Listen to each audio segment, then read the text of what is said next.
J'en ai marre. J'en ai marre. J'en ai marre. J'en ai marre. Faut vraiment être costaud émotionnellement, psychologiquement, moralement pour être fan de Manchester United. J'en ai marre. Je pense que je viens de découvrir ce qui va me tuer. Un jour, tôt ou tard, je vais faire crise cardiaque. Bam! Cogne! Oh.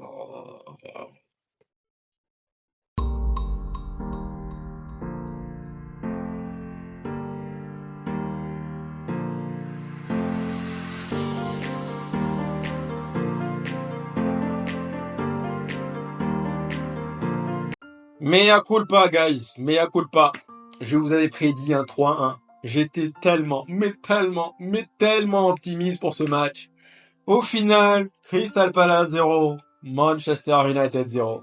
Que c'est triste. Que c'est déprimant. Que c'est rageant. Oh, United. N'empêche que pendant 70 minutes, on a plutôt bien joué. La semaine dernière, en effet, je vous ai dit, s'il nous reconduit un milieu composé de Maino, Eriksen et Bruno Fernandes, on va se prendre une veste. Je sais que je l'ai dit. Aujourd'hui, surprise générale, guys, nous avons contrôlé le match. Nous avons dicté le tempo. Du moins, encore une fois, pendant 70 minutes. Ensuite, ça a fait boum! Down! Franchement, on devait le savoir également.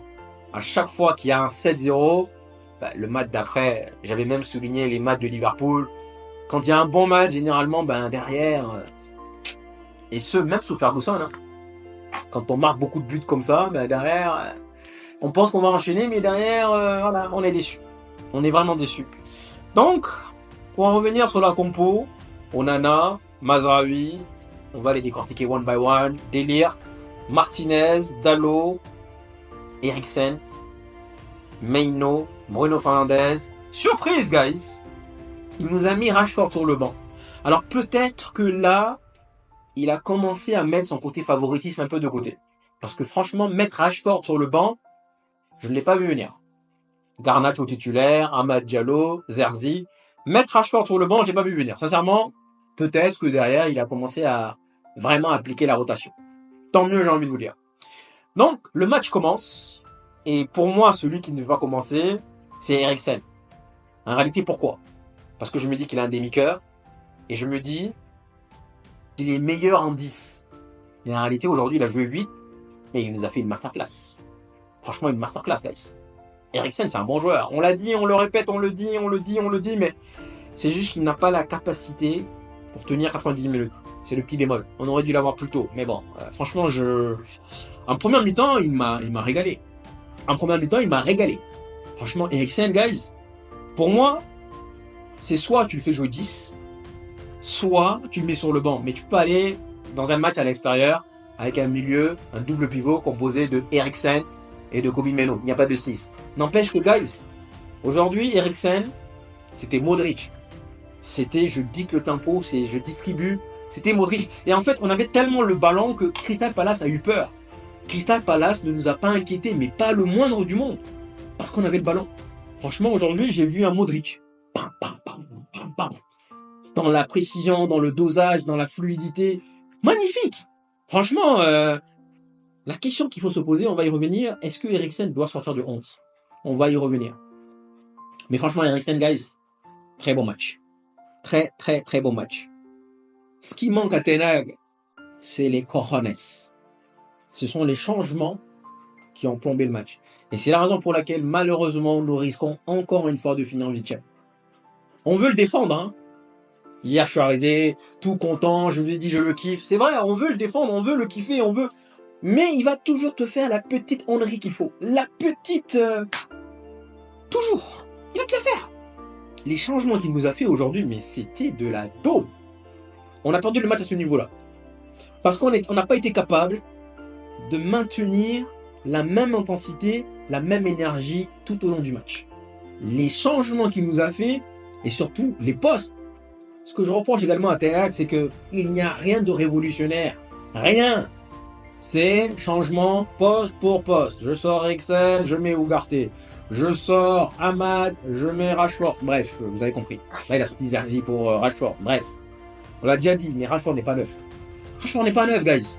C'est bien beau de le mettre en neuf contre Barnsley, une équipe de plots. qui savent pas jouer, qui sont des vous le savez pertinemment, que contre une équipe de première ligue. Guéhi, voilà. Rashford en première ligue, voilà. Il est plus explosif à gauche. Donc le changement, si tu veux faire entrer Rashford, fais sortir Garnacho ou Ahmad directement, poste pour poste. Mais là, tu nous sors Rashford pour Zerzi, on perd je sais pas combien de temps, pour après mettre Højlund. Oh.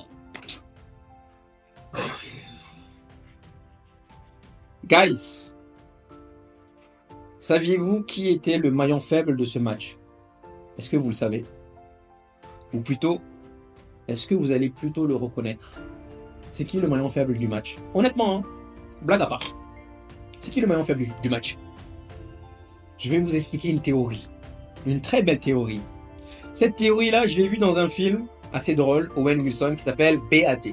Bon à tirer. C'est un bon film. Pour ceux qui n'ont pas vu, c'est assez drôle et voilà. Et dans cette théorie, à un moment donné, ils sont en boîte et ils ont l'impression de voir une belle fille. D'accord? En réalité, elle n'avait rien d'exceptionnel, mais de loin, on pensait qu'elle était belle. Et la théorie, c'était quoi? C'est ça. Et dans ce film, il explique qu'en réalité, à chaque fois que tu vois une belle fille, si elle est avec ses copines, il faut faire ça. C'est-à-dire, là, c'est la plus belle parmi les moches. Vous voyez? Elles sont 5. C'est la plus belle parmi les moches. Et donc, parce que c'est la plus belle parmi les moches, vous avez l'impression qu'elle est belle. Elle est en plein milieu.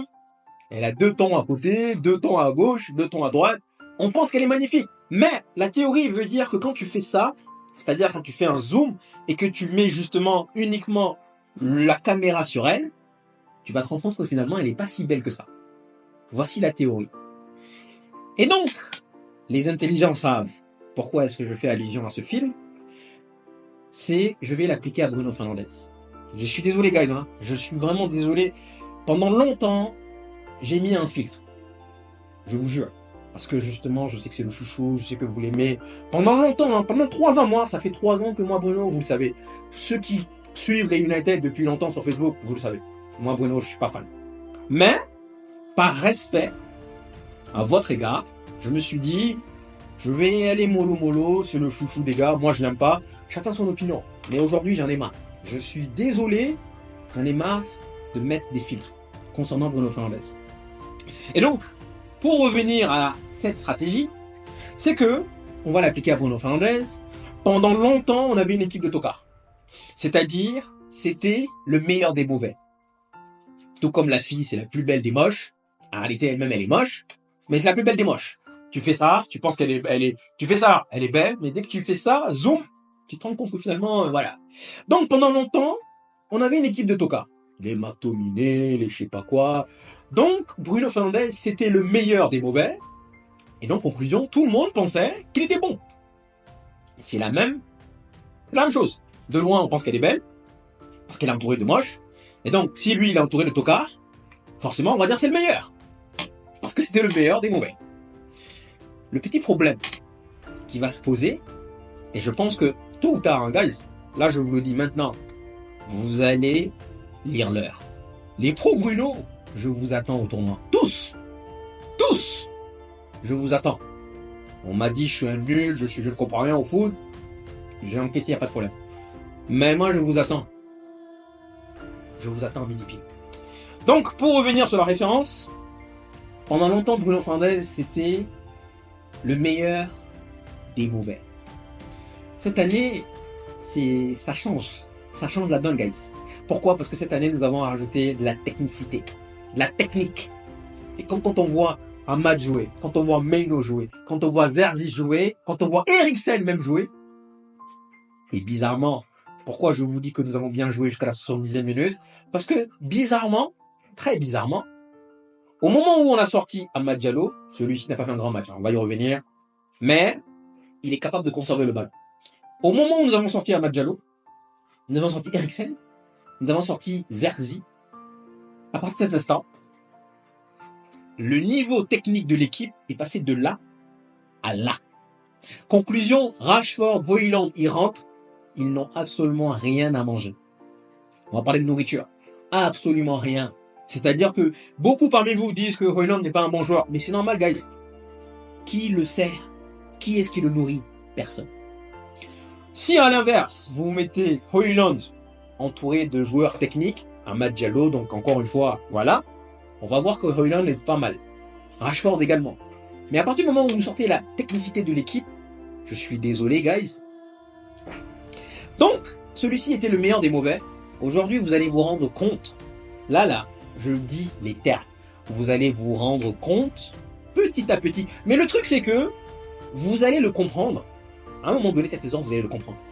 Mais votre ego va vouloir vous faire débat. Vous allez le garder pour vous. Vous allez vouloir venir me dire, ouais, Bruno, c'est le meilleur. Mais au fond de vous, vous allez commencer à comprendre. Voilà ce qui va se passer. Vous allez comprendre et vous allez finalement dire, là, il avait raison. Mais votre ego va venir vous dire, non, franchement, Bruno, c'est mon gars, c'est mon gars. Vous allez encore ressasser les moments dans le passé, mais guys, le passé, il est passé, on s'en fout. On s'en bat les steaks du passé. Rien à battre. Aujourd'hui, c'est le présent qui nous intéresse. Aujourd'hui, en termes de technique, c'est le plus mauvais.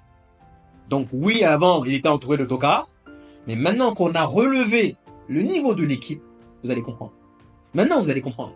En termes de vitesse, en termes de technique, combien de paires de balles? 17 paires de balles. Incroyable. Pour un 10, il passe son temps. Le dosage des passes, c'est une honte pour un 10. Je suis désolé. Aujourd'hui, je n'ai pas de filtre. C'est une honte. J'ai déjà dit la dernière fois. J'ai bien aimé le but de Garnacho, 4e but. La passe de Eriksen, elle était dans le bon tempo. Aujourd'hui, Zerzi aurait pu avoir 3 pas décisifs. Parce que ses passes sont dans le bon tempo. Toujours. Le joueur n'a plus qu'à contrôler. Regardez la passe qu'il fait. À 3 reprises, il fait bam à Amad. Le défenseur arrive. À 2 reprises, il fait bam. Anderson sort. Elles sont trop longues, trop fortes. Elles ne sont pas dosées. Pas du tout. Il fait ça. À un moment donné, on partait en contre. Il fait, là qu'on a besoin qu'il le lance dedans, là, il le met en retrait. Garnacho est obligé de revenir pour la reprendre. Le maillon faible, guys. On a fait 0-0. Mais je suis convaincu. Ça, je suis désolé, on le saura jamais, mais je suis convaincu que si on avait sorti Bruno Fernandes, si on avait maintenu la technicité, Zerzi, Amad, Eriksen, bon, Amad, Eriksen, il peut pas tenir, mais au moins tu gardes 2 sur 3. Si on avait maintenu la technicité, je pense que ce match, on l'aurait gagné. C'est juste que derrière, on a sorti tout ce qui est technique. Et on est tombé blam. Et je suis désolé, guys, vous allez le comprendre encore une fois. Bruno Fernandes, on l'a dit, Southampton, 3-0, on a gagné. Le maillon faible, c'était qui? C'était Bruno Fernandes. Et ça, même les pros Bruno, vous le savez. Aujourd'hui, c'est qui le maillon faible? C'est qui le maillon faible? 17 pertes de balles. À un moment donné, il fait... Oh, mais franchement, guys, je suis content dans un sens que McTominay est parti. Pour que là, maintenant, la technique elle va s'appliquer sur Bruno Fernandes. C'est-à-dire que jusque-là, il était entouré de tocards. Là, maintenant qu'on a des joueurs techniques, et vous allez lire l'heure. Je vous attends, guys. Je suis un nul, je suis pas coach. Bruno Fernandes est le meilleur. Chacun son opinion. Mais, vous qui étiez là en train de le défendre, vous allez lire l'heure. Et je le dis maintenant, avec arrogance, et c'est une affirmation. Vous allez comprendre ce que je suis en train de dire depuis 3 ans. Maintenant qu'on a relevé le niveau, vous allez lire l'heure. Maintenant, oui, on tape sur Bruno Fernandes, mais il y en a bien un qui le maintient sur le terrain. On est d'accord? C'est Ten Hag. Dans une précédente vidéo, j'avais posé la question, est-ce que oui ou non, Ten Hag aura les cojones de prendre les bonnes décisions au bon moment? La réponse est non. La réponse est non. Aujourd'hui, quand on voit Bruno Fernandes rater 4 passes d'affilée, à un moment donné, il faut se poser les bonnes questions. Pourquoi il finit le match? Je suis désolé, oublions le cas Bruno Fernandes, ça peut être un autre joueur. Mais pourquoi il finit le match? Demain, ça peut être Rashford, demain, ça peut être Eriksen, demain, ça peut être Garnacho. Pourquoi ils finissent le match? Si le joueur n'est pas bon, tu le sors. Et peu importe le nom du joueur, on s'en fout. Ce qui compte, c'est Manchester United. Ça leur aurait coûté quoi de nous mettre Mason Mount? Il nous a cassé la tête l'année dernière pour nous dire, ouais, je veux Mason Mount. On dirait un enfant qui pleurnichait pour son nouveau jouet. Il l'a eu, il l'a jeté. Nous allons encore finir 8e. Ten Hag, aujourd'hui, il a de bons joueurs. Il a de bons joueurs, mais malheureusement, c'est pas un bon manager. C'est des mauvais choix. C'est Rashford en pointe, on perd 10 minutes, ça sert à rien. En fait, il fait rentrer Rashford et Højlund. Certes, ce sont des forces, mais s'il y a personne pour les nourrir, ça sert à rien. Ça sert absolument à rien. Nous, on le voit, il n'est pas capable de le voir. Donc oui, on a gagné 3-0, on était content. On l'a souligné d'ailleurs, hein. On l'a dit, ouais, on l'a bien dit, qu'on allait enjoy jusqu'à temps. Contre Southampton, je vous ai dit, je vais enjoy jusqu'à temps. Et c'est vrai, on sait tous que l'équipe de Manchester United, elle est en train de grandir, c'est vrai, mais elle n'a pas les moyens de gagner 3 matchs d'affilée. Pour l'instant, non. Je parle de 3 matchs, vraiment 3-0, 7-0, encore un autre 4-0. Malheureusement, non. Ce manager-là, honnêtement, moi, je l'aime bien. Hein. Tout comme j'aime bien Bruno. Mais je préfère Manchester United, c'est tout. À la longue, moi, je vous dis Ruthless. Tout simplement. Et ouais.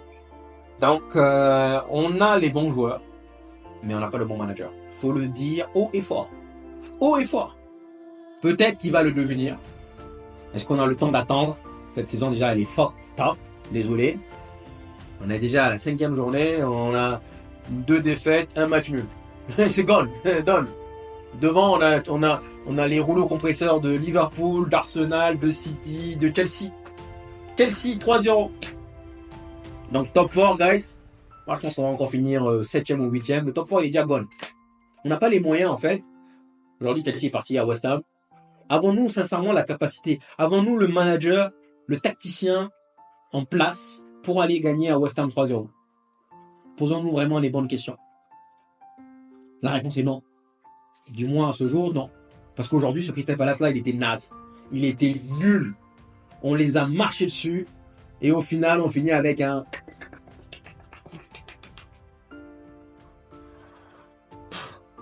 Franchement, je suis dégoûté.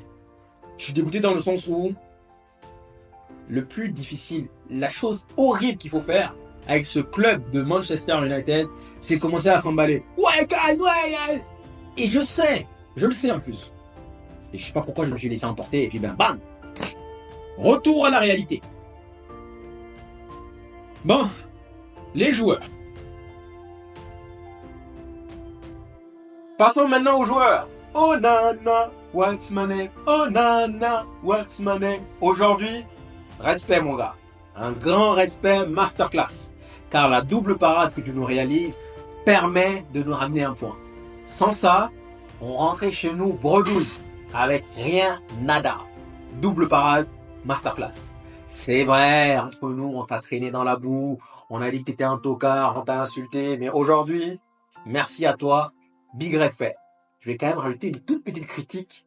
Est-ce que vous l'avez vu à la suite de la double parade? Comment le mec s'est levé, genre, ouah, je vous jure, il ne l'a pas dit, mais il l'a pensé tellement fort. De chez moi au Niger, j'ai entendu ce qu'il a dit. Il a dit, putain, je suis bon.